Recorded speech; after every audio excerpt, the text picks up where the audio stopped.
it's a one-way court or field. Thank you very much, my friends. This is the last presentation. You know that the motto of the event has been Shape Your Future. What we see is that we live in a world of such technological changes that either we model our future or the future models us. Therefore, the question that brought me to this presentation is, how can I model the future? I have no capacity to go to the future, but in the court in which we live, the technological court, we see that it's not a level court. It's a court that has only one way. So I called it, as you see on the screen, a translation that was very difficult for us, a tilted playing field. So which way is technology going? Why is this useful? Well, I know that if the field is tilted, the scores will be on one side mostly and not the other. So that is an advantage for me. This is what I want to tell you about. And how can I guess which way the field is tilted? I think that we can discover it by seeing that technological inventions tend to follow a certain pattern. Each invention is different, but the things that happen with regard to these inventions tend to be similar. Similar things happen. And to tell you this, I want to go back 500 and some years, something that happened in 1439. And then we will see how this can be compared to what happened in the future, in the present moment. At that time, there was a goldsmith who invested all his money and borrowed a lot of money in order to make a metal mirror. They were very expensive at the time, and he wanted to go to Hamburg and send his mirrors in a fair. He went to Hamburg, and the fair was suspended because of a disease that had spread. So he went bankrupt, went back to his village, and the creditor said, "Give me back our money." He was desperate and said, "If you give me a few years of grace, I'm going to repay you, and besides, I'm going to reveal my secret to you." Obviously, they had thought they had already lost everything, so they accepted. This was Johannes Gutenberg, and the secret he had was that he had been working for more than 25 years in improving the printing press. It had already been invented, and also the mobile characters printing press had been invented, but he had thought that the characters, the words, had to be written with metal instead of wood, and he ended up with a mixture of lead, antimonium, and chrome. And he did it so well that this meant a big change for the printing press. But as I said, he made the printing press more practical. He didn't invent it. But this tiny change he introduced was something that made a lot of difference. The guys liked the chromium, the antimonium, etc., but they still wanted their money. So Gutenberg invented a new business model that did not exist in that world, which was to print books to sell. And the only book there was at the time was the Bible. And this is one of the Bibles. He printed 180 in 3 years. He ended in 1455, and there are still 21 Bibles out there, alive, so to speak. And the Bibles were heavy. They weighed 7 kilos and were sold for 30 florins, which was the salary of a scribe during 3 years, because at the time, copying A Bible before Gutenberg took 3 years. In today's figures, that would be between $60,000 and $100,000 per Bible. Out of those 21 Bibles, none is for sale, but they are valued at $100 million. So if you live for 500 years, you pay your debts and you have money left. That's the moral of the story to begin with. But anyway, he had the help of 25 people to make these Bibles. And when he printed the Bibles, a scribe at that time was doing were writing the Bibles only in 6 months, and there was one in particular which was able to copy the Old Testament in 1 week. So his invention was not much better than copying the Bibles by hand, but it was an unequal comparison because on the one hand there was a technology that was very well developed super scribes that were copying the Old Testament in a few days, and the printing press. But those scribes had already reached their limit. Technological advances sometimes are minor. They are not so much better than what's there already, and they can be used more or less for the same thing. And I'll show you a page of the Bible. It was very funny because yesterday Wilson was telling me that in Gardner events in the US, well, precisely yesterday, this same page of the Bible was shown. And I know why, because it's the first one that appears in Google and has good quality. But what strikes you with this in this picture? The red letters, right? Okay, it's in red because it was not made by a machine. The Bibles were not complete. In each page, he left a letter to be completed by the scribes. Actually, if we look at it at a close up, not only the letters were completed, but the scribes also made drawings on the side because Gutenberg was afraid, firstly, that the church would be opposed to his invention, but he was wrong. The Pope of the time said that this was a wonderful Bible because he could read it without glasses. So the Bibles were not rejected by the church, but he was a bit afraid because of the scribes, and he left several blank pages so that the scribes would be able to make drawings. The other component is that if you look at the Bible, it looks handwritten. It doesn't look like something done by a machine, and this was done on purpose. The letters he used were similar to handwritten letters. So every time we make an invention or have a new means of doing something, we try to imitate what already exists, and that's what Gutenberg did. However, as time went by, someone decided that this invention could be used for something else. And that's where the process of creation of opportunities starts, and also, besides opportunities, problems. In the case of Gutenberg, the opportunity came in 1517, 70 years after Gutenberg's Bible. There was someone who was very upset with the church because of the indulgences that had become very popular after the use of the printing press, and he decided to write down 95 points in Latin and put them on the doors of a church because he wanted to discuss these 95 points with a theologist.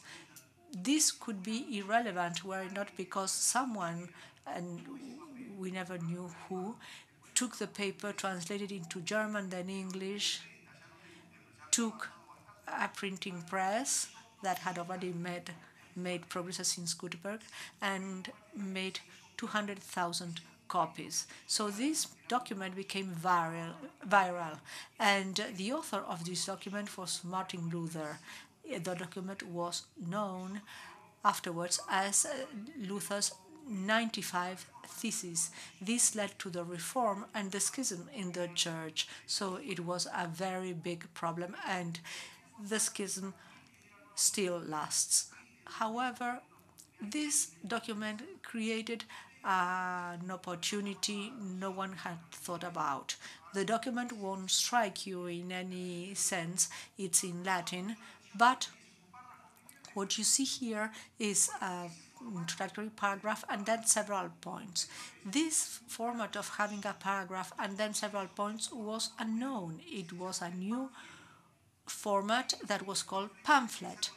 Today, pamphlet is a despective word, but at the time it was a novelty, it was a new format. Why was it interesting? Because someone said, oh, this format can be interesting to tell what's happening in my village. So that person decided to write down a journal. And this is the origin of journalism as a profession. On the basis of this pamphlet, journals were created, and then journalism as a profession.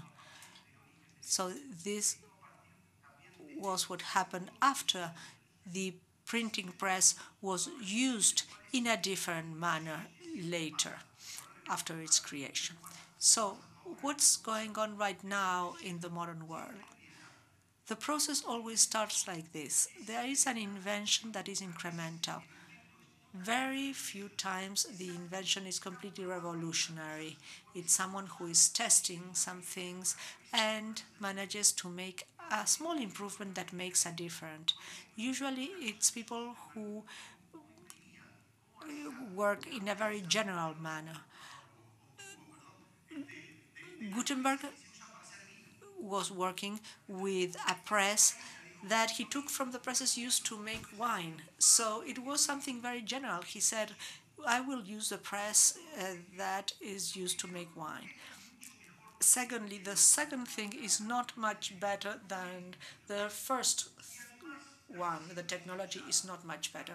And usually it is used at first for the same purposes as the previous object. But the revolution starts with someone finds a new use for what was devised, and this creates opportunities and problems. This same pattern is what allows us to know which way the field is tilted. And let's see what's going on right now, how that pattern of the 15th century is repeated today in something that started in 2002. It all starts with a moment of emotional energy release. The story of 2002 started with someone who was very angry, the president of an important company. It was the wife's marriage, and she was married to a top executive of Microsoft. He thought of going to that wedding, to that party, and showed Mr. Steve and said, Steve, look what Microsoft is doing. And he showed the tablet PC. It was a tablet. It was like a brick thick. I remember Burban doing a presentation. It had a tablet and a pen. Steve Jobs was the guy. He was so angry because Microsoft had that same night, after the birthday of the wife, he called everybody and said, now, listen, I want a tablet that is better than that of Microsoft. And they made a mistake. They used a pencil. I don't want a pencil. I want people to use the fingers. If Steve Jobs tells you that, you have to start thinking. So they started thinking. And after some time, they said, Steve, it doesn't work. We cannot do it. We don't have enough technology to do that. We have to do something smaller. And he said, what can I do smaller than a tablet? Smaller, smaller, smaller. What? Telephone. So in 2007, he launched the iPhone. We tend to look at it in a rather different way. Darwin says it's an iconic moment, but when he presented, the world did not change. It was very similar to Gutenberg's press. It was a metal character, and everybody said, okay, it's interesting, but I was the first. When I saw the announcement, I said, fine, but it's impossible to defeat Nokia. At the time, Inform said, who can stop Nokia? They have 1 billion customers in 2007. 1 billion customers. Who can stop them? I said, Apple never manufactured a phone, so how can they defeat them? Now, the majority of people and myself never realized that that small change made the difference. What had the iPhone as different? Let us compare the two top telephones at the time, this Nokia and the BlackBerry.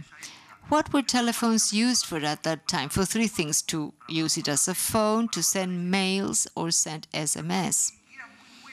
And they were good at doing that. iPhone was better? No, it was not better. I think Nokia was best. But somehow they were obsolescent inventions, because the others were obsolete, because all the functions of Nokia became like an app inside a telephone. And in the case of BlackBerry, it was another app in the telephone. But apart from that, there were many other functions. So what could grow was infinite. They left many other things obsolete. Cameras, alarm clocks, many things that became obsolete. But see how this same pattern shows a minor change. And then the following year, until 2008, you couldn't do applications other than Apple. It was closed. So initially it was used for the same, but over the years, and this is where the interesting part comes, somebody thought of doing things nobody ever thought before. What was the second use, which created problems and opportunities? What was that second use? What is so obvious today, this new format, substituting the pamphlet. It's a data stream. It's a user interface. I'm constantly checking to see what happens. I move my finger, I run the page. That expanded quickly to Twitter, Instagram, and so on. We see that in all business applications we prepare. We'll see that the RP must have a data stream. The payroll system must have a data stream, because that's the new use. That's the way in which we work. So this new use, this form of moving, of reading, is creating new problems and opportunities in 2017. So now I would like to tell you where the arrows move. Where is this new use heading to? Let us then compare obvious things. Remember that first book by Gutenberg and the current telephone. Very obvious thing. How many people wrote books and how much content is written today? Before Gutenberg, nobody wrote books. After Gutenberg, they started writing more, but only very few people did so. Romantic novels started in 1940, and nobody wrote romantic novels before. Compare that to a telephone today. How many people write content? Facebook is 2 billion people, at least once a month. So I don't know whether to say half the population of the planet, but a very large number, something very different from the ones that wrote before. We have increased the number of people writing. So this is the first arrow in that one-way field. We are moving from a world that was scarce to a world that is abundant. This is in the case of information, but we are going from a world scarce in terms of information to a world where information is abundant. And this creates problems and opportunities. Let us look at the problem. To make a book is very expensive. Very few people write books. So if something is written, it must be good quality. There is a filter.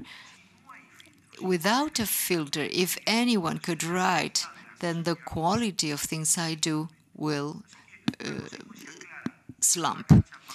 So if the field is tilted, it means that the quality of things will be reduced. And one of the new problems we have is the fake news. Do you know what the fake news are? Well, I'll let you know. A few days ago, in Montevideo Beach, there was no water. There was a very, very low tide. This is not normal. So let me tell you what I heard about this in one of the WhatsApp groups. I cannot hear. I'm going to talk about something that I know about. I have friends who know about climate and climate change. Just look at this, 3 meters low tide. That's a lot of water.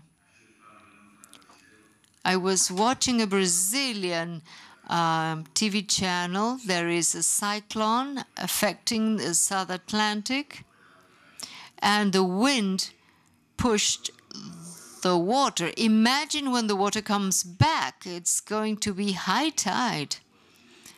The only thing I can tell you, if you have relatives or friends who live near the coastline, tell them to leave. It could be a tsunami. That's one possibility. Look, listen to this. Or it may come back very slowly because harm could be done near African coast.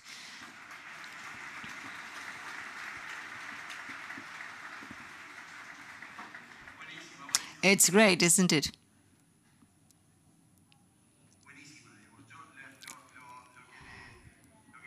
It's fun, huh? But I recommend you. With fake news, don't share them. Unless it's fun. It's worth doing so if it's fun.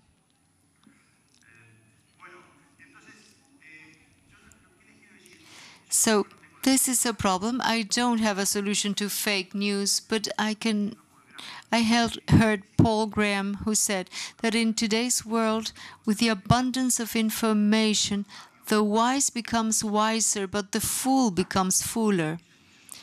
And that's a serious problem. Let me give you one example. Talking about the robot, I had to solve a trigonometry problem, which I never worked with, and I couldn't remember what cosine was or where it is located. I just went to Google and to find out. And I know one is cos and the other is sin. Without Google, I should have gone to a trigonometry textbook from my high school years, and that would have taken me so much time.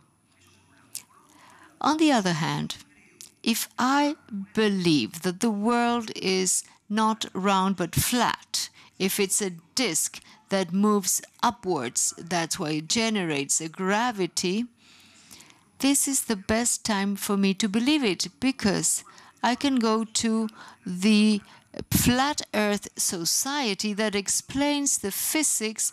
They have a theory saying that there's a conspiracy about the world being round. So you always find people who may defend these things. So today it is fundamental for education to have the capacity of critical thought. Nobody is screening information for us. We need to be able to screen that ourselves. And this is not easy. So that's a problem. Let us look at the opportunity. What is the opportunity of having abundance?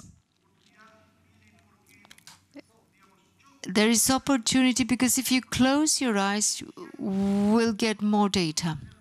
We'll have more and more data, an enormous amount of data. So what will I do with all those data? We want to take averages. I want to get information about the average user, average expense. Everything is average. That's not the road to follow. That's not what we should do. In a complex world, there is another opportunity. Forget the average and read a book. I read a book recommended, a book called The End of Average. It's a story of a gynecologist who took measures of all the patients he saw. He had body measures of 15,000 women. He took these measures and he took averages, and then he made a statue of Norma. Norma is the average is the average woman. You want to look at Norma? It's very tiny, so you cannot see it, because you will compare yourselves to Norma. Go to the internet, Norma average, and you'll see her. The surprise to this gynecologist, he said, the majority of US women will be like Norma, have her measurements. And there was a contest to find how many Normas were available in the US. Not even one. Not even one. Why? Because there's a mistake. When we measure just one thing, like height, and we see that the average height of a man is 175, probably most people are close to the average. But that's only one measurement. If I put height and head circumference, that's a lot less. If I have many measurements, there's nobody. So rest assured, no one is normal. No one is normal. Okay? So where do we find the opportunity? We should not make systems for the average user. We need to make personalized things. That's the new opportunity, because we have a tilted field. We need to use the abundance of data to personalize things. I'll show you a player who plays well with a tilted field. This is from a 1950 car.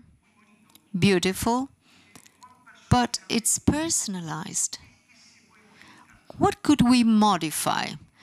The mirror, the seat, but the seat, the driver's seat, is the same as the other. If I move one, I move both. So it's not personalized. I'll show you a modern car which is personalized. That's a Tesla. Everything is personalized. There are no buttons at all. Everything appears in a screen, and the screen can be personalized. See what Tesla did. If this is so, maybe to personalize my car will take some time. So where will I keep this personalization of the car? If it's a Tesla, put it in the cloud. Why keep it in the cloud? Because if I go to another country and I rent another Tesla, the personalization will be there in the cloud. The personalization is more valuable than the car itself. That is why we are playing with this idea of not doing things for the average, but rather doing things that are more personalized. So what is adaptable beats the average, and if you filter, you beat listing. We who make systems have to prepare one system for Unicommerce, a supermarket. So I will have a text box where the users who buy things ask about products. If I put cheese, I'm sure there will be different types of cheese. So I will have a long list of cheese. I will improve the screening, alphabetical order, and so on. I could put first the product that the average consumer buys, but it would be better. In the abundance of data, we fight for what is relevant. So what I could do, if the user, the last time he bought mozzarella cheese, then I will put that first. That means playing in a tilted field. This is the kind of thing we want to do if we want to move from scarce to abundant. Another comparison. What is another very obvious thing that we can detect between the Bible and the telephone? When the document is dry, the paper is dry, you cannot erase it, it's fixed. But what happens with an electron's screen? It's constantly changing, modifying. And that is telling us that we are moving from a fixed object world to a variable world. This changes a lot more. Things change more. And once again, this brings us to problems and opportunities. Let's look at a problem. Now, what I brought you here is the document that Notary Public issued at the request of someone who wanted to prove that he was alive. The interesting thing is that the Notary Public drew a document with a fingerprint, etc., and this is a document that conveys trust. If I go with this paper somewhere, I can say, well, my aunt is alive, I have to collect her pension, so give me the money. And it's a mechanism for conveying trust. And we trust so much whatever is written because ink is not erased that we take all this for truth. So the mechanism for conveying trust is very clear when something is printed. But if we go to a digital world where everything can be changed and things are not written with ink and nothing is cast in stone, we know that a photo sent by WhatsApp can be modified with Photoshop. So one of the problems is how are we going to convey trust in the digital world? That is why we have discussed, and I think that a great opportunity to solve the matter would be the blockchain technology that we have been discussing for 3 days. This is the value that can solve the problem we have. And let me tell you about the opportunities. How can I do something that is variable, something that is fixed, and that I want to make variable? Let me show you something fixed. This is a Chevrolet, a Bel Air from the 50s, probably one of the last cars that did not have any code line. It was fixed in the sense that the day I bought it, well, that was it. And the only thing that could happen from then on was to get deteriorated or go or be damaged in some way. The process could be delayed if I took the car to maintenance, so it didn't deteriorate so far. But we don't have cars that improve. The best case scenario is that they stay as they are. So a car that is something fixed, how can we improve it? How can we make a fixed car variable? And I have an example. You know which one? A Tesla.